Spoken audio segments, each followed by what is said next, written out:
தமிழுக்கு நிகர் தமிழே, தமிழனுக்கு நிகர் எவரே. 2 அடியில் நம்மால் எதுவும் செய்ய இயலாது என்று எண்ணும் மனிதனிடத்தில் 2 அடி குரலில் எதையும் நம்மால் செய்ய முடியும் என நம்பிக்கையை ஊக்குவித்தது திருக்குறள். வணக்கம் குழந்தைகளே. வணக்கம் பகலவன் ஐயா. இன்னைக்கான குறளை நம்ம பார்ப்போமா? ஓ, பார்க்கலாமே. சரி, பாடத்துக்குள்ள போலாம். இன்னைக்கான குறள் அதிகாரம் 46, சிற்றினம் சேராமை.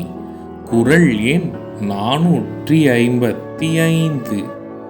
மனம் தூய்மை செய்வினை தூய்மை இரண்டும் இனம் தூய்மை தூவா வரும்.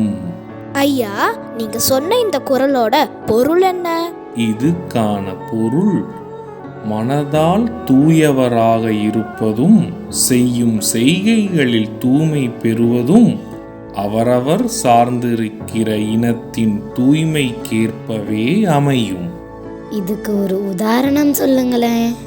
இதுக்கான உதாரணம் நல்ல செயலை செய்வதும் நல்ல எண்ணம் கொண்டவராக இருப்பதும் நாம் சேர்ந்து பழகும் நபர்களை பொறுத்தே இருக்கும்.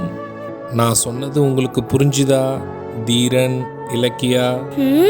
நல்லா புரிஞ்சுது ஐயா. இனி இந்த குறள் எங்களுக்கு மறக்கவே மறக்காது. சரி பசங்களா, நாளைக்கும் இதே மாதிரி சுவாரஸ்யமான குறளை பார்ப்போம். நீங்க வீட்டுக்கு போன உடனே என்ன பண்ணணும்? இன்னைக்கு நாங்க படிச்ச குறளை அப்பா அம்மா கிட்ட சொல்லி காட்டுவோம்.